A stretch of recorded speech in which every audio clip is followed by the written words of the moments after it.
We should be good to start. I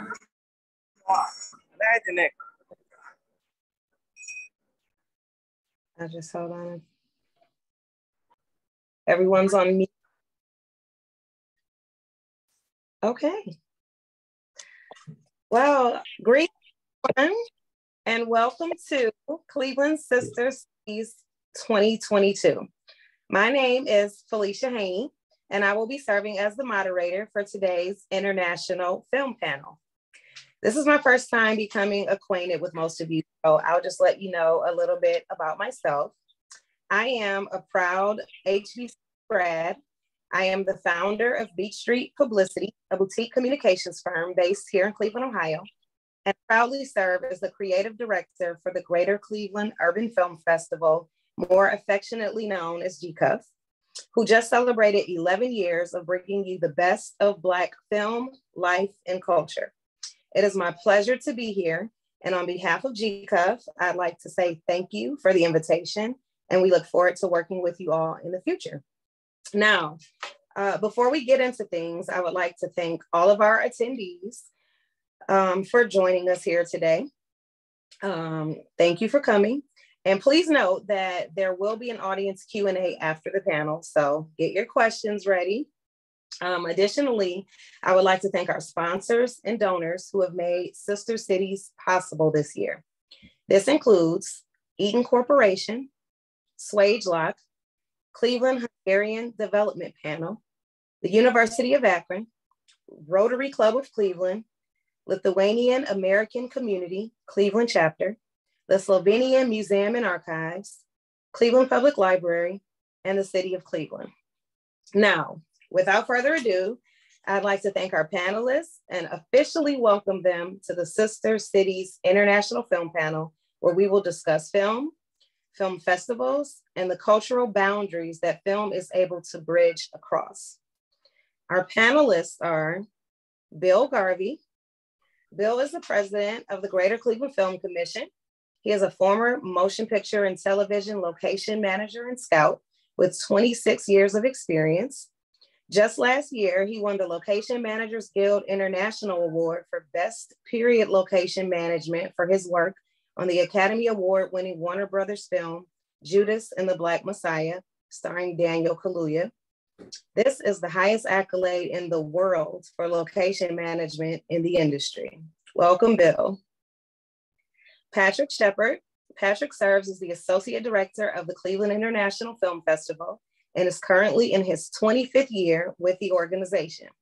He is also a board member at the Film Festival Alliance, which aims to provide a powerful collective voice for the film festival industry.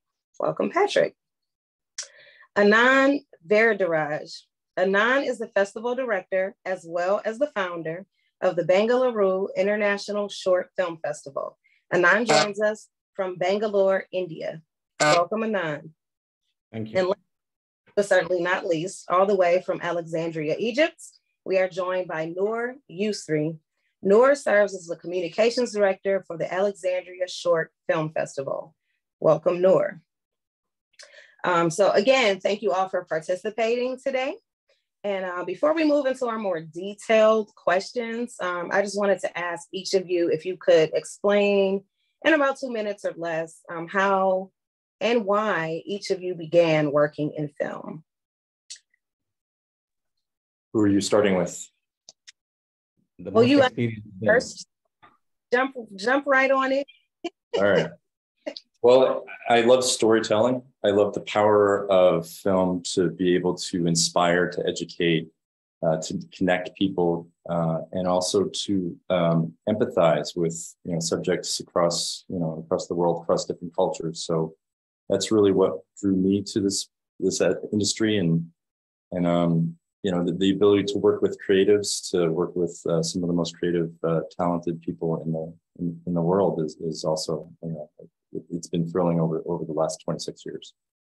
But then on the other side of things, so now I'm at the Greater Cleveland Film Commission, so we also connect students in our community with jobs. So that's another passion of mine, to be able to inspire people into this industry that might not know about it unless we teach them that this exists as a career.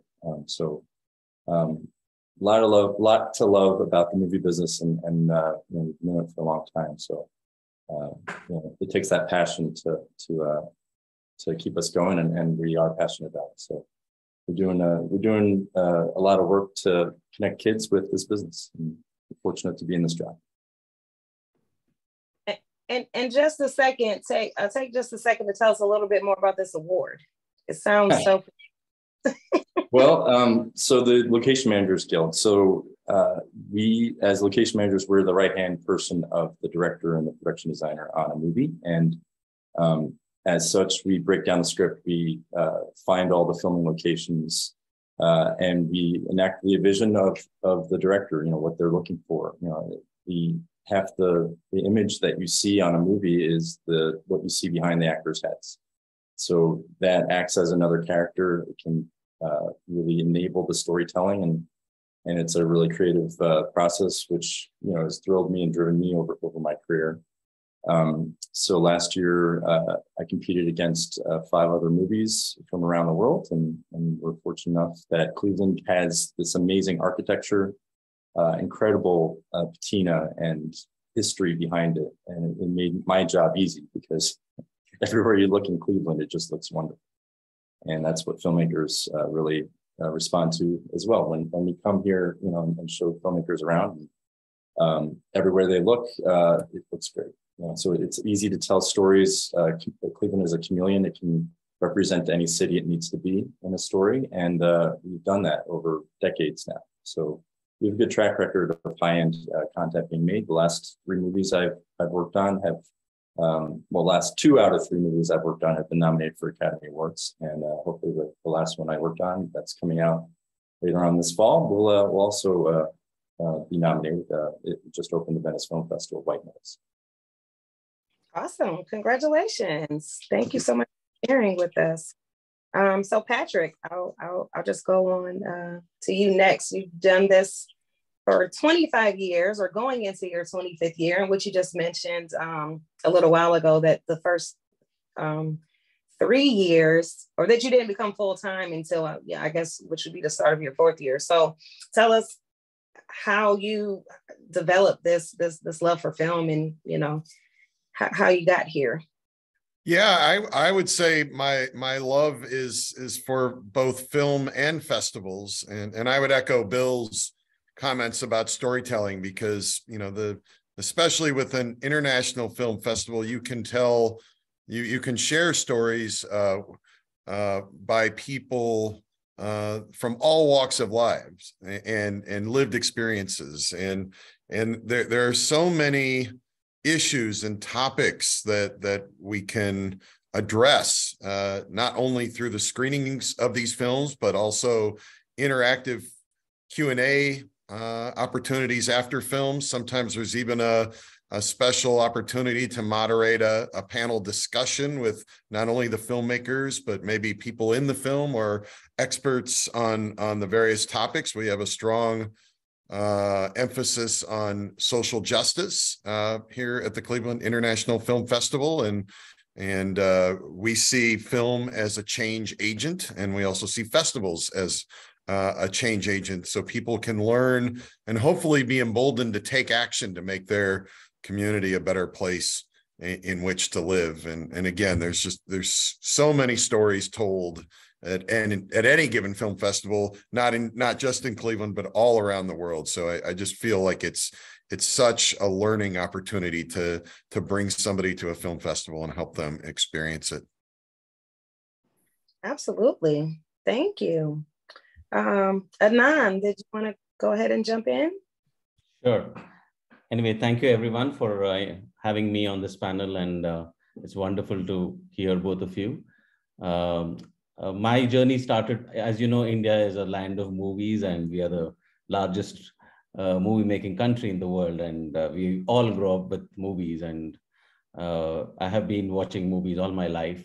But about 2005, I started started to know what is this filmmakers trying to say, and I joined a course to understand what do these filmmakers are trying to say between the hidden feelings or hidden lines in which the actors are delivering. And that's when my journey with the international film or the short film started. So from there, I got more and more interested, and we started looking at what can we do better. And we started a film festival in 2010 to support young filmmakers. And we have been having a great run with this. It started as a one-off event to see if we can try to give a good feedback to filmmakers, but it looks like it's just blew up and people were waiting for a platform like this. So we grew so much that in 2019, we also got the Oscar accreditation for short films for our festival, and we are the only short film festival in India to have that accreditation. So it's been a great honor, and Indian filmmakers love us. We get about about 3,000 entries from across the globe, and it's a hard task to watch films and get them selected, the best few films every year. But that's where the fun is, and we are happy that we are supporting so many filmmakers across many genres. I also am a director at a cinema education school, and we run many courses to help young filmmakers. We run skill-based programs for people who don't have much education. Of course, we also do advanced courses for people who want to learn more. Yep, that's what I do around cinema. Awesome. Thank you so much for sharing. And then we also have Noor. If you could tell us how you began working in film. I think he's having some technical issues in joining the call. Oh, I'm so sorry. Okay. I hate to skip him. But since I'll if he comes back, we'll definitely get his answer to the question.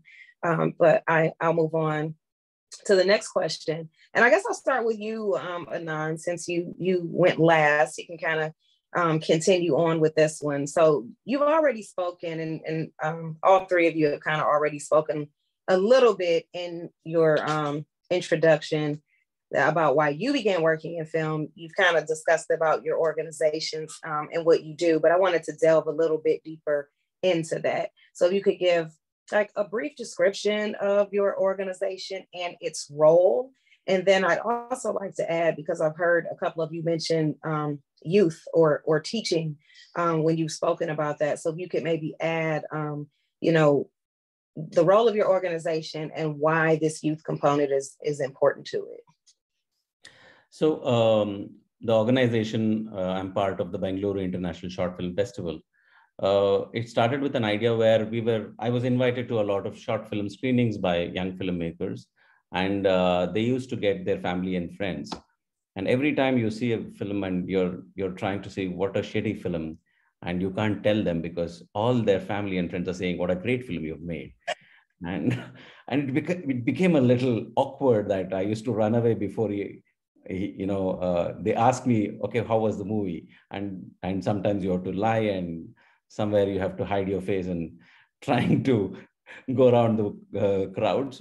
But that is when I thought that, we have to create a platform where we can give them a thoughtful feedback, or a feedback where we can tell them that you have a good idea, but execution is pretty screwed up, and maybe this is the way you can go forward and try to work it out. So we started with that idea as to watch films together as a community, give them a feedback saying that, okay, this was good and this was not working for the audience. And a lot of people really liked it, and they started asking me, when can we do the next one? And I said, I thought this was a one-time event. No, this is really good. Please do it more. And I said, there's a cost involved. And they said, we don't mind paying for it. So, which kind of started in a way that people said, we want a feedback platform, so please provide us. And that's how we started.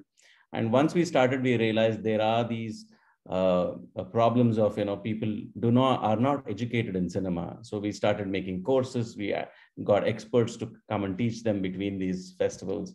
So that has grown from a small, a small seed to a big, quite a big tree right now. And we really enjoy doing this. Today it's really difficult to give feedback to each and every movie, but we kind of focus on a couple of films where it is important for us, because the quality of filmmaking has really improved to such an extent that you don't need to give feedback, but still a lot of audience come together and say this is working for us, and filmmakers really love that interaction. So that has worked. And the idea of this was taken to create this cinema education organization, where we thought that many people learn on their own on YouTube videos or joining a film set. A lot of in India especially, everything happens directly when they join a film crew. So we realized that a small education really helped them go a long way. And that is when we started the skill-based courses and advanced courses for people who have learning. So we have courses, even small things like lighting or makeup, dress, also advanced courses on cinematography, editing, acting, filmmaking. So these are the various things we are trying to do in this organization. With the accreditation, as I mentioned, of the Oscars, the brand has really built up, and a lot of filmmakers feel really proud when they get selected in this festival. And of course, I get a lot of abuses that why is my film not selected also? So I get a lot of calls, and I have to, I get calls from big directors saying, my assistant made a film and why have you not selected? And I have to keep explaining to them that there is an issue with this film. So we have also started doing, selecting some of the films, and every month post the festival, we get them together to give a feedback session. So that way we try to help them, and we let them know that why this film didn't make the cut. So these are some things which we are trying to do and help the young crowds. And it's nice to see that over the last 12 years, when many filmmakers whom we had selected and who won the festival have gone on to become feature filmmakers and winning awards. This really, like the guy who won the the guy who won the best film 2 years ago actually won the Busan Young Filmmaker Award last week. So it really feels proud that somebody you kind of identified when they were raw are really doing a good job. So yeah, I think that's it. I hope I didn't take too much time, but no, I can definitely see the passion there, and why I have started something of this nature. So that's a very interesting concept, yet an authentic kind of grassroots way of getting, identifying a need and getting started and growing it to where you are now. So kudos to you for that. So I'll jump to you, Bill, because you also mentioned a little bit about your organization as well as something dealing with youth. So if you wanted to expound on that. Sure. Well, first of all, I think the world needs many more brutally honest people like Anand. So as far as us, so, part of our battle is the fact that, in school, nobody's educating about movies as a career. And, STEM is a big thing, and rightly so. But most people don't know that these jobs exist. So our role is to, we go out to high schools, we go out to colleges, partner with educators to just, instruct that these jobs are real jobs, that it's a career that you can raise a family on and stay here in Ohio. And this industry is diversified across the world. It's not the traditional industry that it was once. And all the diversification has meant that there is manufacturing of content, production of films in a lot of different areas at a high level. And because of that, there's a lot of really good salaries that are available right here where we already live. And so, when I was coming through college, I was a business major and had the movie business was not on my radar at all. And if not for a chance encounter, it just so happened that there was a movie being filmed on my campus at the time. It was Rudy, the movie Rudy. And the director of Rudy was in front of me telling me how he makes his living in the movie business. A professional movie buff. I was a movie buff. We're all movie buffs, but you don't think of it as a career a lot of the time. And this person in front of me was a professional movie buff. And the light bulb went on. And here I am 26 years later. But if not for that chance encounter, I don't know that I would be here. And so we're trying to do the same thing, where we're getting in front of kids and showing all these jobs. There's hundreds of jobs on a movie set that aren't the director and the actors, but nevertheless, really high paying, quality jobs that you can, retire on. You can buy a house, you can raise a family on. So that's what we try to do. So to that end, we have a film skills lecture series that we have in CMSD, which is the public school system here, where we bring in industry professionals that we have relationships with to teach every concept from soup to nuts. So screenwriting all the way through post-production and everything in between. So kind of just give a sense of what the movie business is all about. And we target arts-focused kids already. So we go to art schools. So these are schools that are arts majors kids. And we're basically saying, all right, you have this talent. This is a way to monetize that talent into a career that you can, really build on and make a lot of money in. And this is a career that, they're still offering pensions in the movie business. There's still healthcare that's fully paid for you. So, and that's the career that I had.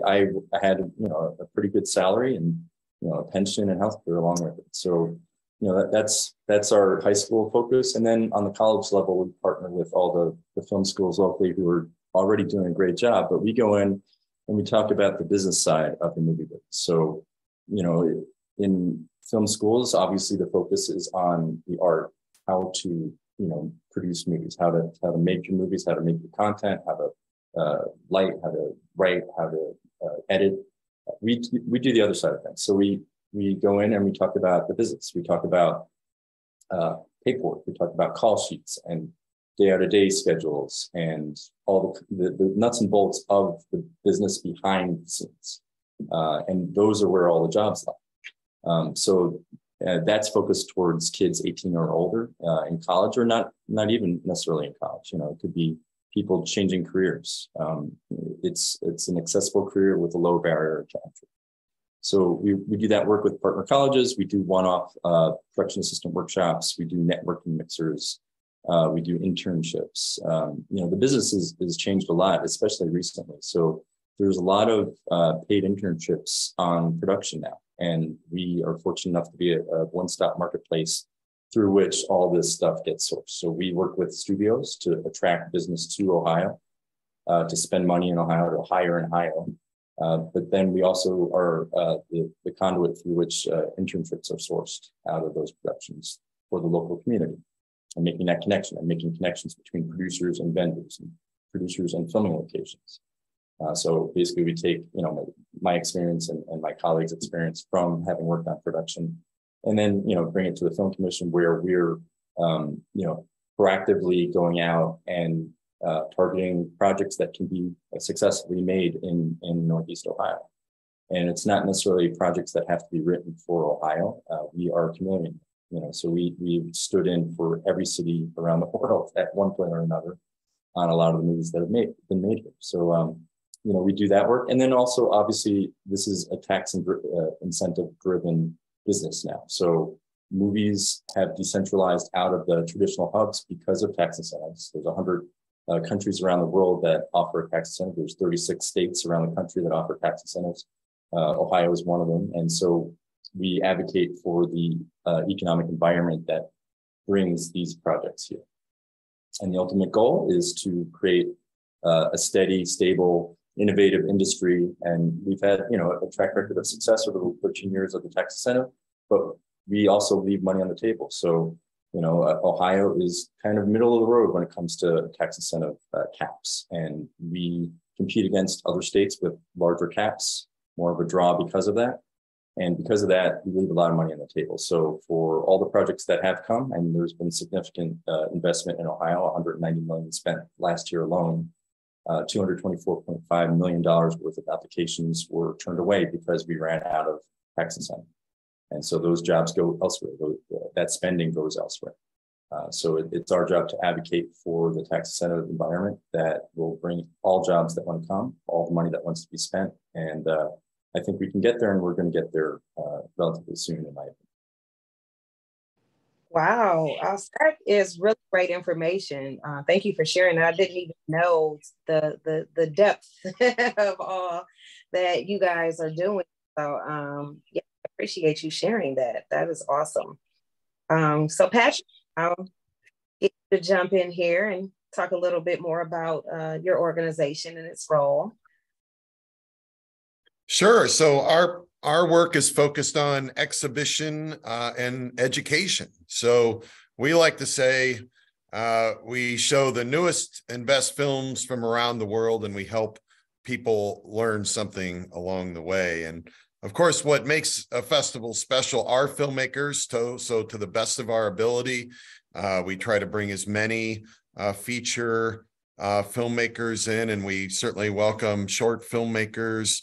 You know, pre-pandemic, we would have between 300 and 400 filmmakers. It's probably closer to about 300 in this last cycle, our first version back in person since the pandemic earlier this year. We talked about the importance of engaging youth, and we do so through what we call Film Slam. And Film Slam is our educational program for students grades 5 through 12. And we obviously select a variety of films that are appropriate for that age group.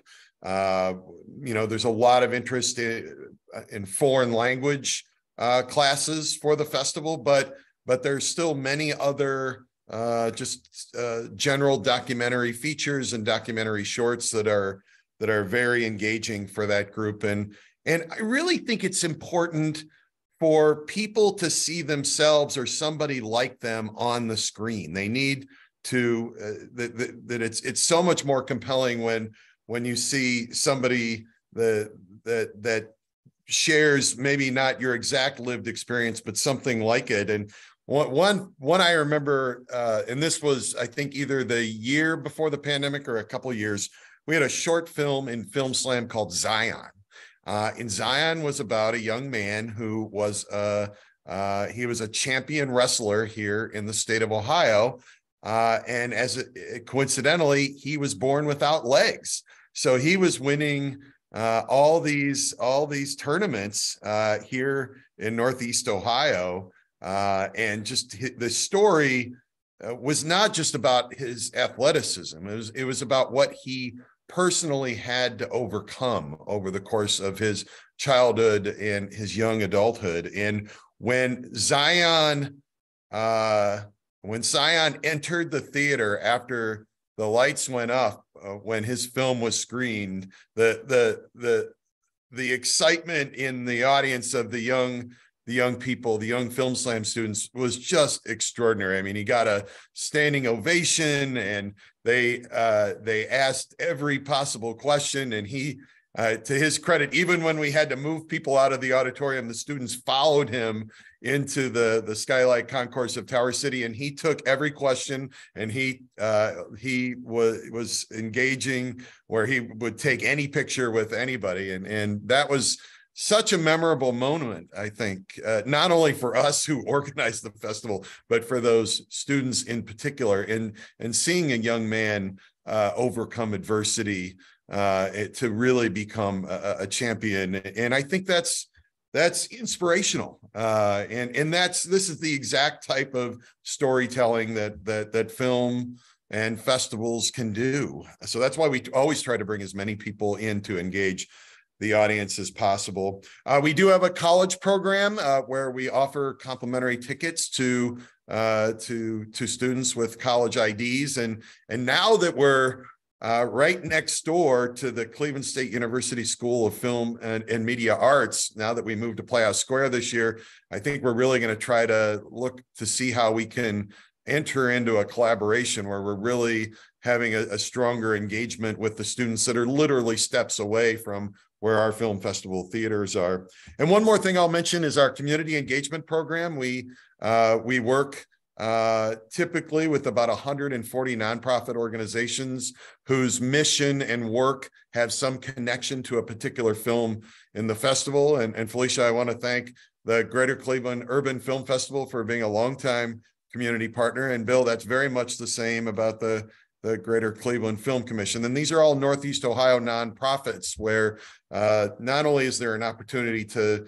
connect over the content of the film, but occasionally there'll be filmmakers in town. So the organizations can engage them in some way. And I think at the last festival, the Film Commission interviewed the team from Silent Partner, which was a great short film with it was actually a narrative, not a documentary, but a very strong focus on racial equity and inequity in the workplace. And I think it was a really valuable conversation. So again, education and exhibition, and we're just trying to help people learn something along the way.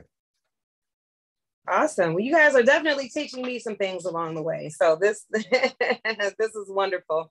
I'm actually glad that you brought up that example of Zion. I saw that film, which I thought was just excellent. But I want to segue into the next question with that, where, you know, we talk about, you guys have had this great longevity in your careers, you know, working in, being able to say you worked in film for, 25 plus years, and all of these great things that the organizations that you work for are able to do, you know, all these things that we're able to celebrate. But I want to talk a little bit about the challenges. What are some of the challenges in working in this industry, and how do you overcome these challenges so that you can have that celebratory moment like Zion and everyone's like, yes, this turned out great, I want to come back again next year?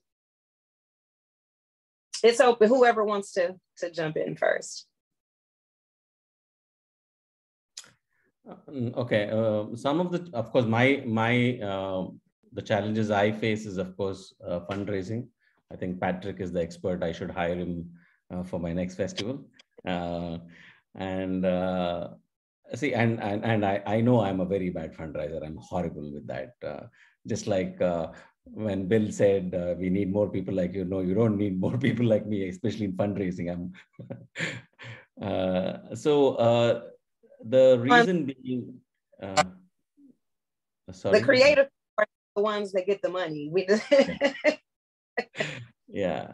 So that becomes a really big challenge for us, and most of them don't realize that when you're running a festival, it's a different ball game. It's not like a movie. Everybody thinks there's a lot of money in the movies, and a lot of money is already spent, and they keep asking you, why do you need more money? Because movies have money, and we need to explain these are not those kind of films. These are films which has to be supported by young filmmakers. These are independent films. These are films which are made out of, borrowing from friends, asking friends and family to act in the films, and trying to get a camera from somebody and a light from somebody, and to run this festival to support young filmmakers is really a big challenge.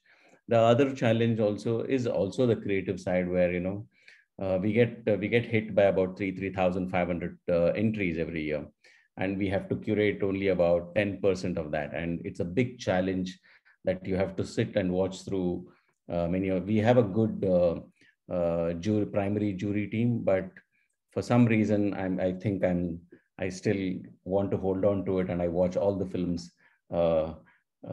Most of it, I think I cover about 90-95% definitely, to make an effort to watch these films so that I don't miss any good films while selecting. So there is those kind of challenges of, the last 2 months before we announce the list, it's complete exhaustion. My wife hates me for that because I'm all the time watching the movies and not doing anything else. And it is a real challenge. But apart from that, it's a wonderful experience. I love being part of this, and I love running this festival. And when the festival happens, the energy which these young kids get is something beyond what we can say in words. So those are my 2 words for that. Anyone else want to talk about their challenges? In 25 years, you got a lot of challenges to overcome.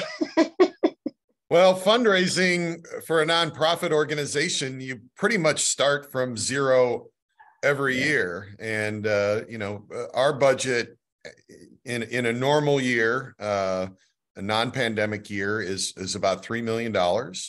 And one thing that's been a significant challenge of late is the fact that we're a bit imbalanced with our contributed income and our earned income, because our earned income is down. We used to have about 40% earned income. That means ticket sales, subscriptions, call for entry fees, merchandise sales, and the like.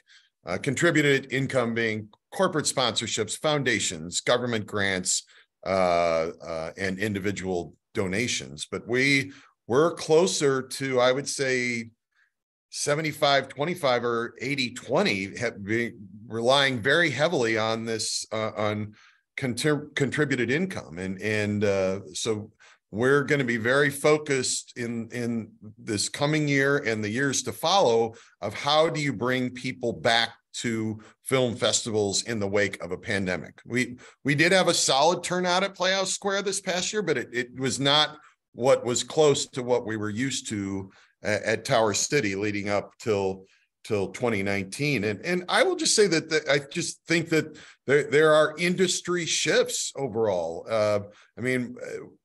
One thing that we think about a lot is that people's viewing habits related to film have changed dramatically in the last 2.5 years. And what might have taken 10 years or longer, it really took place in a very much shorter period of time. And people during the pandemic set up fancy home theaters, and even if they don't have one of those, it's easier to stay at home and watch something. Maybe you don't need to see it the first day it's out, so you wait till it's available on demand. So the big question for us is, how do you make an in-person festival screening more compelling than that of a virtual one? And we're going to be spending a lot of our time trying to work on that to hopefully bring more people back to downtown Cleveland to watch films. And it's not only because of the money. It's just,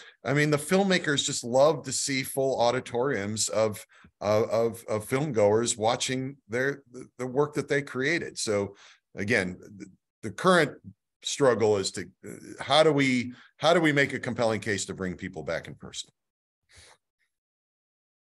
Agreed. And that's like not just a film festival thing, that's a movie industry as a whole thing. And that's working its way into the financing structure of big budget movies, big time. And in fact, Steven Soderbergh gave a commencement address over 10 years ago about movie finance and how the trends had played into what movies you see and where the money's going.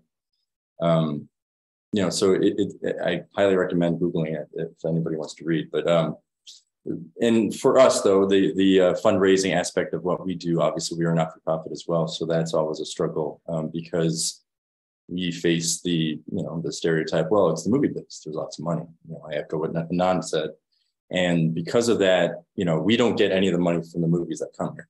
They don't give us a finder's fee for finding all the filming locations. And in effect, that's what, we're a salesperson, right? So we go out and we're trying to sell Cleveland as a destination. We're selling Akron as a destination. We're selling Canton as a destination, and the entire region as a destination. So, we're a salesman for Cleveland. We're a cheerleader for Cleveland and the region surrounding it to bring business here.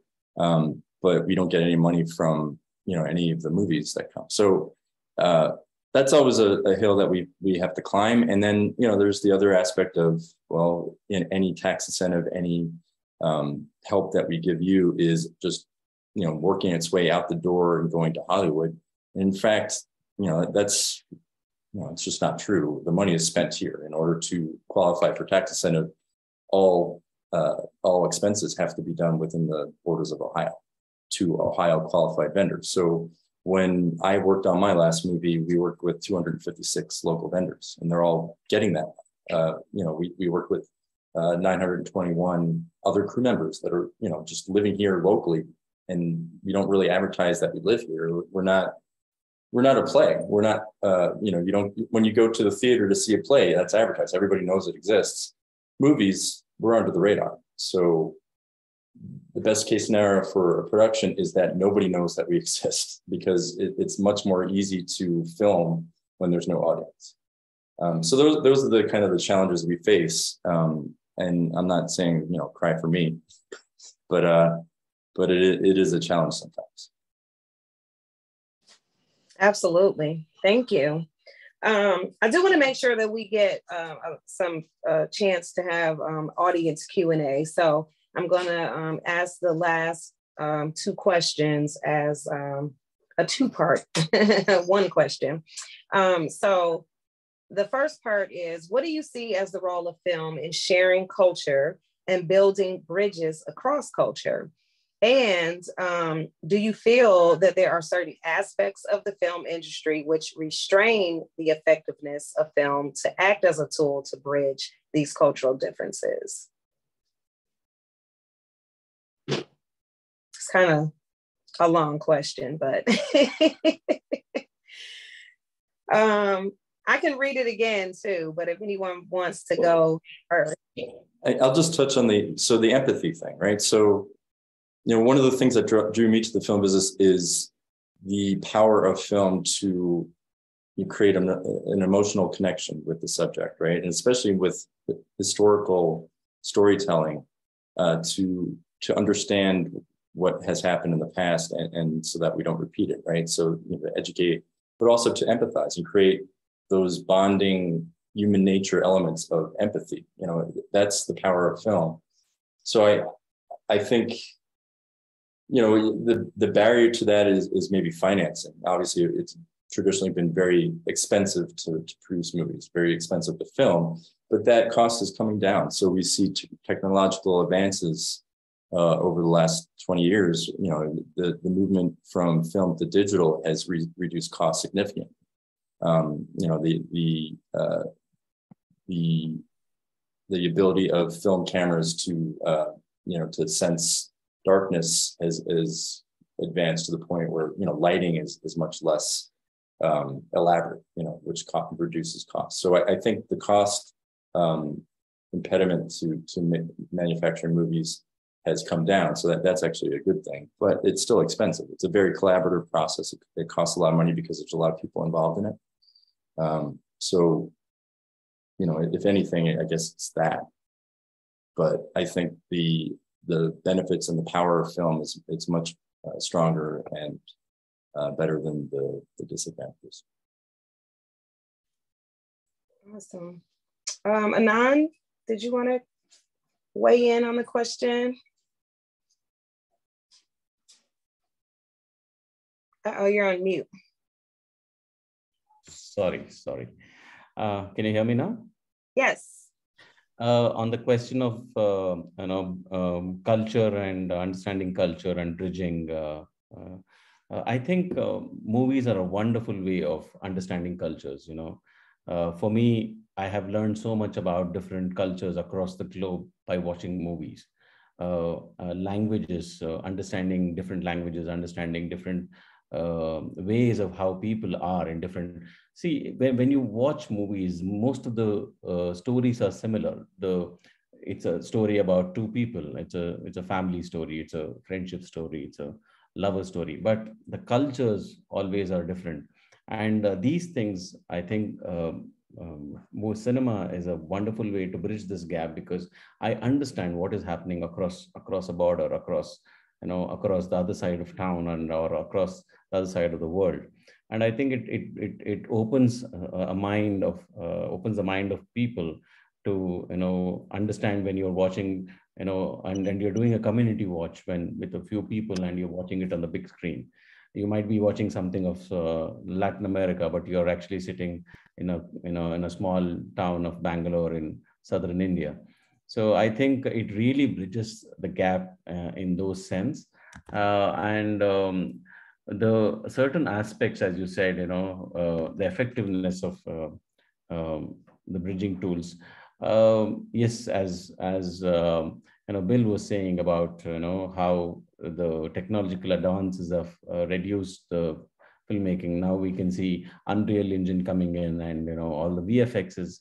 We can see Avatar being made.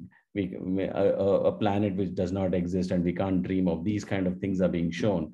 I think it's a great thing that we can do all of these at this age, and it's wonderful that we are able to do that. The challenges will also be there. I think time is just a matter of time what happens. But I think understanding culture is one of the main aspects of cinema, and I think that's why I love this art form. Great. Patrick? Yeah, I'll answer the second question first. The aspects of the industry that offer some kind of restraint. I mean, unfortunately, I think a lot of it comes down to money, and there are certain communities that have more access to capital to create film, and there are other communities that don't have the money to pull together to share their story. And I think in the long run, we need to figure out how to better enable people who might not have the resources to share their story to do so. To the role of film in sharing culture, I think oftentimes short films get lost at film festivals, but there's so many of them are incredibly compelling. And the example I want to share is an animated film that screened at this last film festival. It's called Freebird. And it was scored beautifully with a song that matched the title of the film. And it was a coming of age story about a boy with Down syndrome who learns to navigate the world with his mother, an absent father, a classroom bully, and the woman who was his lifelong crush. And in, I think it was about 6 minutes, you really understand the journey that this man encountered. And here was yet another example of we were able to not only get the filmmaker, but also the subject of this particular film. So not only did the Film Slam screening, but also a couple of the public screenings, just the audience was just so thrilled to meet this man. Again, it's another story of overcoming adversity and being truly inspiring. And just there's so many stories like that told at any given film festival. Yeah. And I'll just add from this year's festival, Cleveland International Film Festival, I attended your opening night, and you had a film about a Syrian family who's now living in Canada, and they have a chocolate factory, I guess it is. And after seeing that, then I ordered some chocolate from their company for this past Ramadan to pass out to people, and they loved it. So I feel like having these kind of connections, bridging these gaps, and bringing people from across the world together is beautiful, and that all of you guys are doing that. So thank you. I do want to we only have about 10 minutes left, so I do want to get a couple of questions and from the audience. And Colin. I just wanted to tell you guys that I would like to see if there is any opportunity on cinema education. We can collaborate between Bangalore and Cleveland. And I would like to see if we can have some student programs or any kind of things. I would just keeping it open. Maybe we can have a discussion separately on this, but I thought I'll just let you know. And of course, I would love to attend your festival, and you guys are really welcome to come to Bangalore next year. Absolutely. Thank you. Yeah, let's have a follow-up conversation. Yeah. Yeah. I'll take you up on the invitation. Okay, so I guess we can use the hand raising function if there's any questions from the audience. someone wants to raise a hand, we can.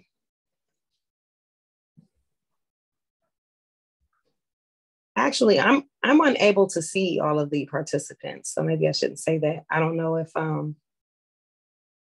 our friends at Global Cleveland want to jump in and help navigate that, because I wouldn't be able to see who has their hand raised.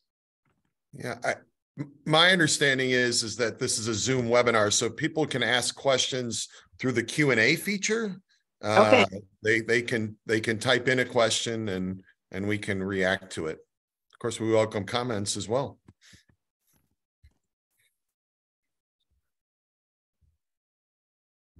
Now, as great as this webinar has been, I know someone has to have a question.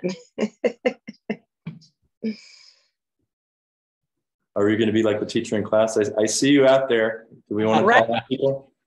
I'm going. I could see who I would start calling on people, but I'm going to start naming it. Joseph, Michelle, Nate. Shelly, ask a question. Well, as we wait for the question, is there anything that we have not yet talked about today you all would like to share with the audience? I just wanted to thank you for bringing up Peace by Chocolate, the opening night film from the last festival, because there is yet another story of overcoming adversity. This family had a chocolate factory in Damascus that was destroyed by the war there, and they were forced to migrate to Canada, and it just follows their story of rebuilding their business in North America. And I love the fact that the name of the company is called Peace by Chocolate, and the film was called Peace by Chocolate. So if you ever have a chance to, if anybody ever has a chance to view that film, I strongly encourage you to do so. Great. As well as get some of this chocolate. It is really, really great chocolate. But yeah, the film, it was a really great film. Okay, I see we have something in the Q&A there. Okay, Shelly asks, oh, I'm sorry, she said does not have a question. She just wants to thank everyone for their information, and she had no idea that film capital of the world was in it. So thank you so much for sharing, Shelly. Vince has a question. He says, given the statements that have been made about the importance of storytelling, how important is historical accuracy in period pieces about figures? For example, Harriet Tubman, Madam C.J. Walker, etc. I can jump in on, I mean, my experience, I location managed Judas and Black Messiah. We spent a lot of time and effort researching the history behind the events that we portrayed, just so that we were being as accurate as possible. It was exhaustive, and months of research went into it. So I think it is important to accurately represent, not distort historical representations.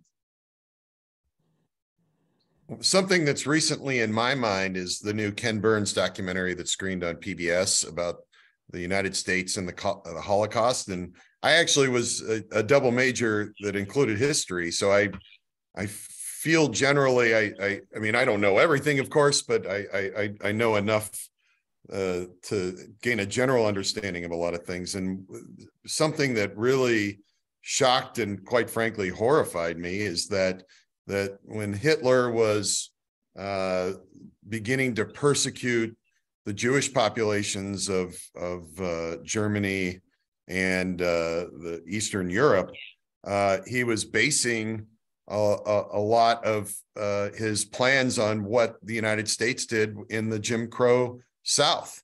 And I mean, that was a connection that had never been made in my mind, and I would not have made that if it weren't for Ken Burns and his storytelling. And he's, of course, one of the best documentary filmmakers in the world, in my opinion. Sure. I know I'm not on the panel, but I'll just jump in and say, because Vince mentioned the film, well, he mentioned Mamie Till, and there's a film out now that comes out Friday called Till. And in this movie, you know, there were a few folks I've heard saying, well, how many times are we going to hear this story? why do we need, you know, another story about Emmett Till? And I'll say, just watching that film, I was up till probably 4 a.m. afterwards researching and just doing work and writing my review. So just to make sure that I was as accurate as possible, that I'm giving the right information. It also made me go back and watch other films that have came out about it, just to compare and just get as most or the most knowledge as possible. So I know that it has to be a lot of work for folks like Bill, who, because I'm like, if I'm up till 4 a.m. just writing a review for something, I know that work has to be pretty grueling. So thanks to folks like you who take the time to do that, sure that we are getting accuracy and what we're receiving, the information we're receiving. If I may ask, what is the focus of the festival of Cleveland? Is there a focus, or is it a generalized festival with some themes in the festival? We do have sidebars that help people sort and identify the films that they want to see, but it really is a broad, you know, inclusion of international film. I mean, documentaries are very popular in Cleveland. You know, the From the Hood to the Holler won our big audience award this year. It was about a man who was running as a candidate for United States Senate in Kentucky in 2020. And it was just not only was it a great story about his life and his passion, but just also what it's like to run as an underdog political candidate in a state like Kentucky. But we do have a very strong focus on racial equity, inclusion, and belonging, and we do have every year a spotlight on what we call the Groundbreaker Award, and that elevates the voice of one filmmaker each festival with respect to the BIPOC community. We do also have an LGBTQ plus award that we call Dreammaker, but really it's elevating voices that deserve to be elevated, and we do that in any way we can. Great. I think we got one more question. So this is not as a question, but a comment. It has been extremely gratifying to hear the engagement that you have with young people in filmmaking. In the realm of art advocacy, we'll need to look at how we can bring filmmaking into the conversation about supporting filmmakers with funding and programming. I really actually like the idea of what Bill said, that they're going to schools to talk about filmmaking, and you know, and there can be programs, or there are roles actually which can give them a livelihood, and they can become good earners in the society. I think there is a big you know, the idea of, if you are a filmmaker or you don't earn money in India, that's the I think that's the case everywhere, that, you know, unless you are a Steven Spielberg or somebody so big that you're only making millions. But otherwise, of course, there are many filmmakers are doing very well, and there are houses which are producing great films when spending so much money. I think that's a good idea. Maybe I will probably steal that from you to you know, make a program here to go to schools and talk about this, and you know, educate them on that cinema is not a bad space to be in. Absolutely. Thank you. Unfortunately, it is now 3:30, and as much as I would love to discuss more on this topic with the panelists, unfortunately, it's time to close this hour and wrap up the panel. So a huge thanks to our panelists for sharing their expertise and such a great discussion. For those attending, thank you for your attention. And once again, I'd like to mention our donors and sponsors: Eaton Corporation, Swagelok, Cleveland Hungarian Development Panel, the University of Akron, Cleveland Rotary Club, Lithuanian American Community, Slovenian Museum and Archives, Cleveland Public Library, and the City of Cleveland. Thank you for making this conference and panel possible. Please stick around and in person or over Zoom for Our last session of the day, author Hema Hadingadi will be having a conversation with Marina Marquez from CPL about her book, Liftoff, the story of how she took Conserve, a small electric management company in India, to the forefront of India's energy industry. Thank you all. Thank you. Have a good day, guys.